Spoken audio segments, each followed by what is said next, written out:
Hey, what's good, lads? So UFC 318 just wrapped up. Um, and yeah, I just got back from the bar, guys. Unfortunately, the UFC website is down, so I'm having to use this shitty Google thing. Um, yeah, anyways, guys, let's wrap up the card. It was pretty solid, the results. Um, a lot of fucking upsets at the top of the card, to be honest. I think a lot of people got some fucking predictions wrong on this card, mate. But yeah, let's get straight into it. Um, First fight on the card, Carly Judas versus Nicole Cagliari. I honestly didn't watch this, guys. I'm be real. Um, Back to the kitchen. Anyway, Bruno Ferrara versus Jackson McVeigh was the next fight on the card. Uh, I This was a mismatch, guys. Let's be real. Bruno Ferrara is a legitimate threat at middleweight, and Jackson McVeigh is a guy who was making his debut in the UFC and has only had 6 fights. So yeah, Bruno Ferrer was obviously going to get this done. I would like to see him fight a ranked opponent next, maybe a Abus Magomedov. Oh, I know he already lost, but yeah, he was winning that fight. But anyway, um, maybe I'd like to see him fight like an Ikram. I'm pretty sure that fight actually got canceled. That was a banger, by the way. Bruno Ferrer would have won that, but yeah, I'd like to see that run back, to be honest. So yeah, book it again, UFC. Next up, Brian Spann versus Lucas Brzezinski.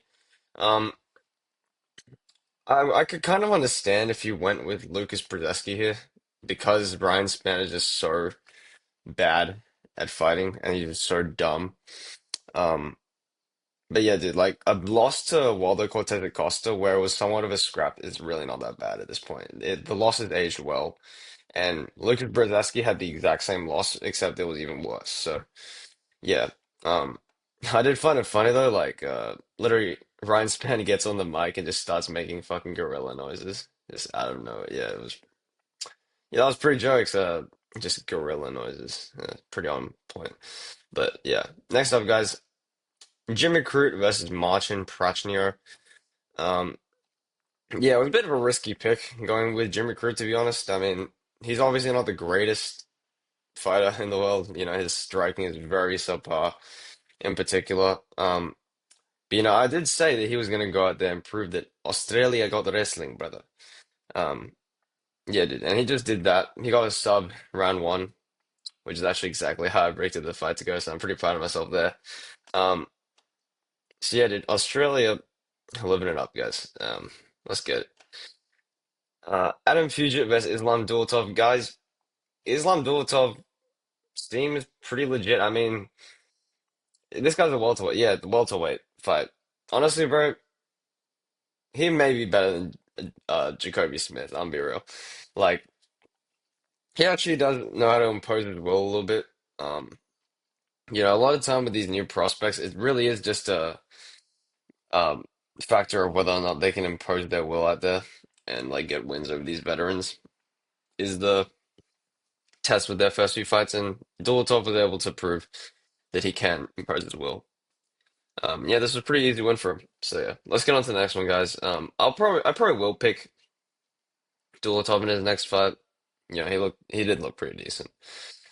Yeah, pretty stacked early prelims, guys. I mean, yeah, crazy. Let's get on to the next one. Prelims. Teva Gautier versus Robert Valentin. To be honest, I didn't actually watch the fight. I was actually driving to the bar when this happened. But yeah, Teva Gautier got a round one KO. Um, I don't think it was. I don't know. I don't actually see it, but yeah, this was somewhat expected. I mean, Valentin.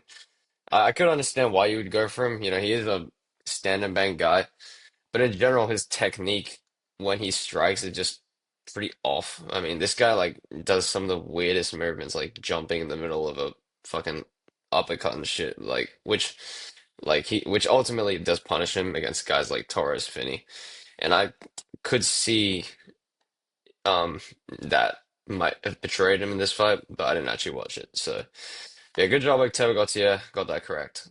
Next up, Francisco Prado versus Nikolai Veretennikov. To be honest, guys, neither of these two looked very good in this fight. Um, Francisco Prado, when I did make my prediction, I did completely forget the fact that Veretennikov is a welterweight and that Prado's moving up. Um, so yeah, that was a mistake on my part. Um, but I don't think it played too much of a role here because it was kind of weird. Prado was just mogging Veretennikov in the wrestling, just able to just take him down at will, and he was able to like do pretty decent um ground and pound like with elbows when he got him there. But then on the feet, he was just getting pieced up pretty badly, and I honestly thought that Prado was gonna get finished quite a few times in the fight. Um, so yeah, it ended up being like a really weird fight to score. Um, it was a really weird fight to watch as well. They ended up giving it to Nikolai Veretennikov. Sure, dude. But I'm probably picking against. I'm probably not going to pick either of these guys in the next fight, to be honest. They both look pretty ass out there, bro. Um, yeah, so yeah, dude. Nikolai Veretennikov is not doing Kazakhstan proud. And Prado, Argentina is, yeah, we're a bit ashamed. But yeah, moving on to a middleweight beef here. Marvin Vettori versus Brendan Allen. Right off the gate here, dude, I would like to say thank you, UFC, for actually giving these guys the fight of the night bonus. Um, thank Jesus. Finally a good decision was made. Because, like, dude, I'll be real, Marvin Vettori is going to go on a downfall at the end of his career. And I just really am not looking forward to it, man. And I just want this guy to have as much money as he can bank at the end of his career. And that's why I was rooting for a knockout for him here. But yeah, I thought they were honestly gonna either give it to Holland or Max and D Dustin. And let's be real, dude. Max Holloway got like 600K in that Justin Gaethje fight. 600 fucking K in bonuses.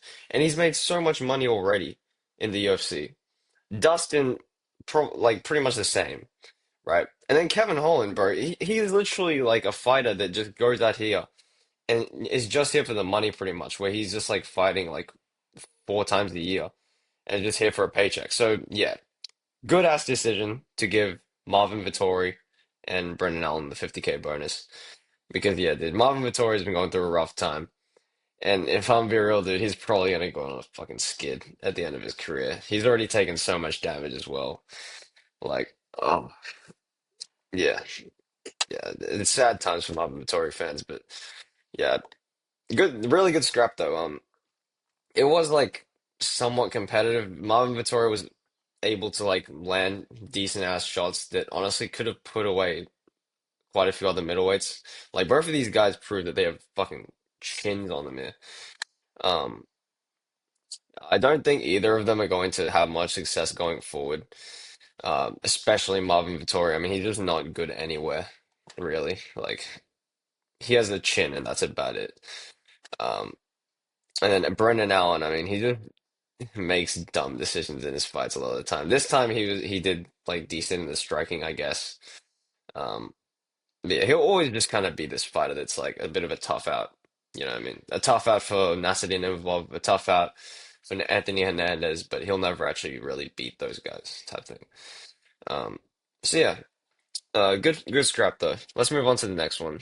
Carlo Phillips versus Vinicius Oliveira. Dude, Vinicius Oliveira is a good ass fighter to live bet on. I'll be real. Um, because this guy, dude, every single time, um, like in the Bernardo Sapaj fight, in the Said Nurmagomedov fight, and in this fight, this guy just has rocky starts to fights. Like I don't know if it's a fact that he's a slow starter or if or that he's been versing fast starters. I feel like Kyler Phillips and Saeed are fast starters, though. Um, but yeah, this guy in general just has a tendency of like just having a bit of a rocky first few minutes and then just breaking his opponents as the fight goes on. And yeah, that was exactly what happened here. He didn't actually get a stoppage. I think he probably could have if Kyler Phillips was a bit less effective and run away. But yeah, Kyler Phillips, he just you can kind of just tell that he's like a fighter that is there to be broken as the fight goes on, and that's the reason I did pick Oliveira so confidently to get this done. Yeah, I think it was a pretty decent pick, and honestly, going forward in his career, I don't have too much confidence in Vinicius Oliveira. He is a sick fighter, of course, but if he was to verse a guy with like legitimate ass finishing potential like O'Malley. who I don't know if he actually called out, but I'm pretty sure he said he was going to call him out before. If he actually was to vest someone like that, I feel like he could be in serious danger. And also O'Malley has proper 5 round cardio, so yeah, I don't know how much success he'll have going forward, but if you put Oliveira against like an Eamon Zahabi, he's gonna have an easy night. So yeah, but yeah, that was the prelims, guys. Um, so yeah, moving on. Michael Johnson versus Daniel Zellhuber. Oh, bro. Yeah, how are you so ass, man? Like me sleepy, man. Like, bro, Daniel Zellhuber is just a straight up fraud. I mean, I'm not gonna lie, dude. I don't. I'm not really thinking highly of him or Esteban Ribovic anymore because this guy just got pieced up by Michael Johnson. He had like pretty much no success on the feet. His main success, I'm pretty sure, was just throwing body kicks. Like, oh my gosh, this was an awful performance. Um, yeah, bro, I'm pretty sure Michael Johnson's like in his 40s at this point. Yeah, it was a horrible ass look. This guy's Daniel Zellhuber is just a straight up fraud. Defo picking against him in his next fight. Good showcase for Michael Johnson, but I mean that record speaks for itself. Too. You should be able to get through a guy like this at this stage of his career. So yeah, horrible performance for Daniel Zellhuber. Just give me a sec, guys. I'll actually check if the UFC website is back up. Just give me a second. It is still being a bitch. Yeah. Anyways, guys, let's move on. Danny gave us Patricio Pitbull. Danny, what are you fucking doing, man? Oh my God. Yeah. Again, this was an absolute parlay ruiner. On the card, a bunch of parlay ruiners at the top of this card, you guys. This was just awful shit for Dan Ige. How are you gonna get done this badly by Patricio fucking Pip? I literally was so confident that Dan Ige was gonna get this done, you know. I thought, Dan Ige, he has a lot of UFC experience and he's training in a legitimate camp with guys like with a guy like Eric Nixick, right? Patricio Pitbull, he looks so shit in his last outing. You know, Mario Batista is able to get through the PFL test. Surely Dan Ige should be able to get it done as well. But this guy is just shit at fighting. Like, oh my gosh, just no, and bro, this guy was putting his hands up at the end of the fight, like, bro, this guy's a clown. I swear to God, like, get this guy out of the fucking rankings now. Yeah, Pitbull was just able to mix it up. I mean, he actually did look decent in this fight. He was literally just able to march down Dan Ige, being quite defensively responsible, to be fair to him. And he was able to mix down the takedowns, impose his will. And I mean, Dan Ige had like this one moment at the beginning of the third where he rocked Patricio Pitbull bad with a kick to the head, um, just to let us down in the end. So yeah, Dan Ige, absolute fumble of a fucking thing, you know what I'm saying? Uh, yeah, incredibly disappointed. Let's move on, guys. Kevin Holland versus Daniel Rodriguez. Dude, this was oh, man. This just goes to show that you never can have Kevin Holland as a massive favorite in any fight, to be honest. Because this guy literally just went out there and got rocked pretty badly by Daniel Rodriguez in the first 2 rounds, right? It was looking like a pretty dominant performance for Rodriguez, right? And then in the third, this shit really pissed me off. Dude, Kevin Holland is just rocking Rodriguez up against the cage in the last round. You know, it was early on too. Like he had like fucking 3 minutes left when he rocked him bad. Daniel Rodriguez is unconscious. He's basically just standing up, but he's unconscious, just leaning on Kevin Holland. And bro, Kevin Holland somehow manages to take the fight to the ground, gives Daniel Rodriguez dominant position and just fumbles the finish so bad. Like there was a solid like 30 seconds where Daniel Rodriguez was fully rocked unconscious pretty much on his fucking feet, leaning against Kevin Holland. Dude, yeah, if I had money on this fight, dude, I would be so pissed. Um, and I mean the fucking uh the prediction channels and the odds like were so heavily towards Kevin Holland. And yeah, this was embarrassing to be honest. I mean, we were talking about Kevin Holland fighting Colby Covington next. I still think he maybe could win that, but yeah, yeah, this was definitely a halt to the Kevin Holland train for sure. Yeah, I thought Kevin Holland was back as well, guys, but yeah, turns out he's just mid. Um, yeah, like dude, if you even look at this, like, bro, look at this. Oh, shit, bro, look at that. One person picked Daniel Rodriguez. Shout out to this guy, by the way, UFC predictions tracker. Yeah, just embarrassing for Kevin Holland here. Yeah, awful, awful shit. And I mean, another thing that was kind of proven to me in this fight, guys, was Kevin Holland. I feel like he's a little bit small for welterweight, dude. I'm gonna be real. Like, this guy had that whole stunt at middleweight. I'm surprised he even like was comparable at that weight, to be honest, because he's obviously taller than Daniel Rodriguez, but Rodriguez looked like the way bigger man out there. And I'm honestly a bit concerned for Kevin Holland in terms of actual size. But it's kind of weird because he was able to have competitive fights with Jack Della Maddalena. I kind of get the feeling that this whole thing with Kevin Holland just not really training properly and kind of just being a prize fighter. I feel like he's majorly declined, to be honest. It could just be Daniel Rodriguez being way better, but I mean, this guy literally got a rap career now, so like, I don't know, man.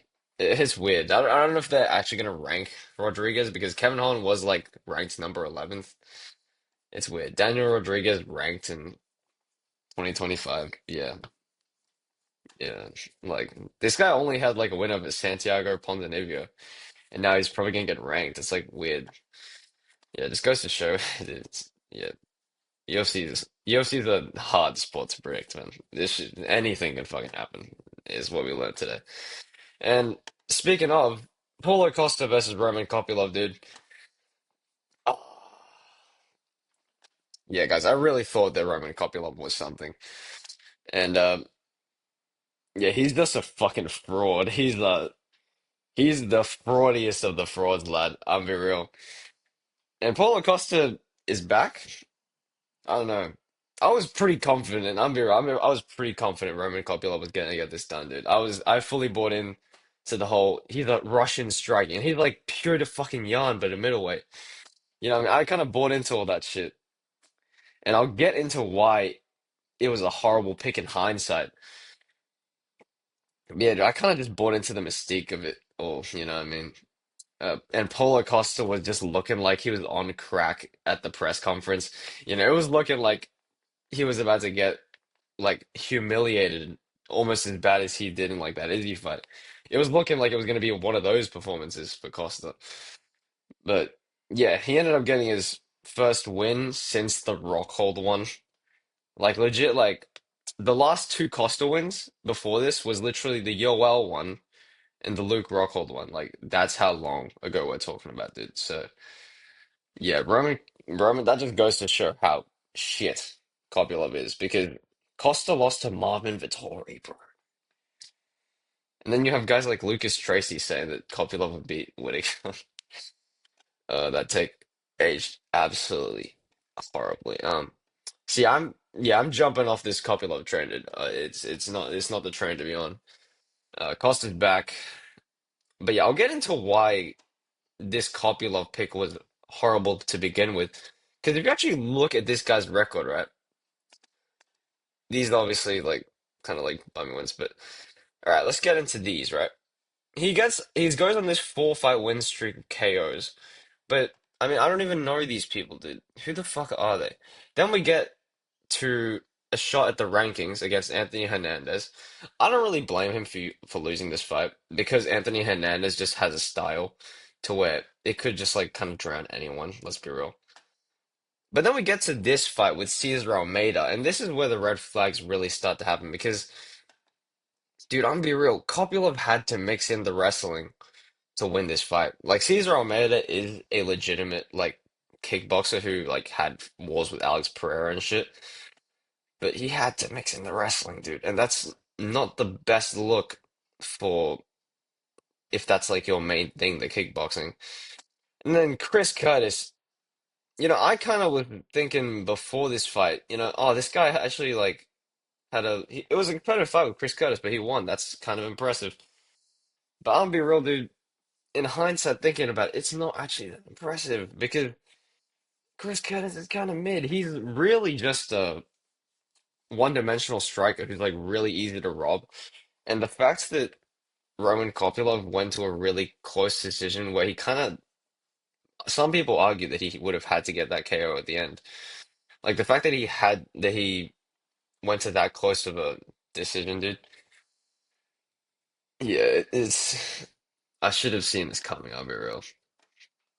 Yeah, Kopylov really hadn't proven shit in the UFC in hindsight. Like this guy kind of just went on this like KO streak at some point. He lost to Hernandez, which is a win you can't, which is a loss you can't blame him for. But then the last two wins, in hindsight, they're really not that impressive, and we should have seen this coming. But there's also the thing that like Costa really looked like he was about to go on a fucking downfall. And he's from like the era of like Israel Adesanya's champion, when the middleweights just weren't as good, let's be real. And it felt like Kopylov was just part of this new generation of the Dricuses, the Kayos, the Hernandezes, the Imavovs. It just felt like it was part of it. And yeah, that's why I picked him. And yeah, a lot of people got this wrong. A lot of parlays were wrecked. And yeah, dude, Costa's back. In terms of who to give these guys next, um, Costa, I don't really know what there is for him, dude, because he's fought a lot of guys. Maybe you could have a fun fight with him and Jared Kennedy. Those guys never actually fought. Funnily enough, maybe that could be a really fun scrap to have. With Kopylov, I mean, he's probably going to be on. He could be unranked come Tuesday. Maybe a fun fight could be a Marco Tulio, something like that. Maybe, but yeah. Let's move on, guys, to the main event. This card did not have a co-main event at all, by the way. They literally had this mid Costa Kopylov fight. Do better, UFC. What the fuck? But anyway, Max Holloway versus Dustin Poirier. Dustin Poirier will be missed, dude.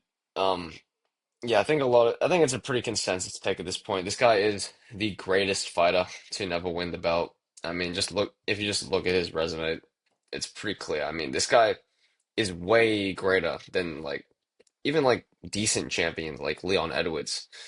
Or I'd argue that he's even greater than like Conor McGregor himself. Like, yeah, this guy, let's be real, that if he wasn't a lightweight, he definitely would be champion. You know what I mean? Like, it's just a fact that he's in like just such a rough division in the UFC, which is the only reason he couldn't become champion. And yeah, dude, it was a decent send off. It wasn't like the picture perfect send off. Obviously picture perfect is if he was to get a knockout of a Holloway, or if he was to get the guillotine. That would have been picture perfect. But I'm happy he didn't get finished in this fight. It was a war. He didn't win many rounds, but it was still a war. It was a war. But yeah, dude. Dustin Poirier will be missed. I'm happy they gave him a retirement video. Anthony Smith fucking got one, so come on, UFC, what are you doing? Yeah, and yeah, Max Holloway obviously keeps the BMF belt. I'll be real, dude. I kind of wanted Dustin Poirier to just get the BMF belt at the end of his career and just retire with it because it's just an excuse for the UFC to have shittier pay-per-views. Like at this point, I'll be real. So, but yeah. Also, I will say, like, I'm not the biggest Max Holloway fan, but this guy is like building a legitimate resume up at 155. Like, he now has Gaethje by knockout, Poirier by decisive decision. Like, this guy's really, he already had like a top 15 all-time resume by just being a featherweight, and now he's building like a solid ass resume up there as well. Like, and I honestly, I'd probably give him like an Oliveira or a Dan Hooker next. And I honestly think he wins those fights as well, dude. Like, yeah, Max Holloway is he's a very legitimate threat up at lightweight. But dude, Ilia Taporia, you give you give him to Ilia Taporia, dude, and we'll see what the fuck is up. You know what I mean? But yeah, really, this is ultimately a fight between legends. You know, a lot of people complained that Gaethje was in the matchup for Poirier. I honestly disagree. I think it's obviously cool that these guys had a fight way back when they were like pretty much tadpoles in the UFC. They then fought like in the middle of their careers back in the 200s of the UFC, and now their final fight is in 300s at the end of towards the end of their careers. I think this was the correct decision the whole time. The people complaining about this matchmaking just weren't really thinking about it or just aren't very smart. But yeah, this was a decent send-off for Dustin Poirier, and yeah, bit of a shit headliner, let's be real, but yeah, this it was a decent card overall, guys. Results were pretty decent overall. It was not a great card for betting at all, to say the least. Um, yeah, dude, that will do it. I will obviously be posting videos regarding the Abu Dhabi card come next weekend. That's probably gonna be a fun one. Yeah, guys, I will see you in the next one for sure. Goodbye.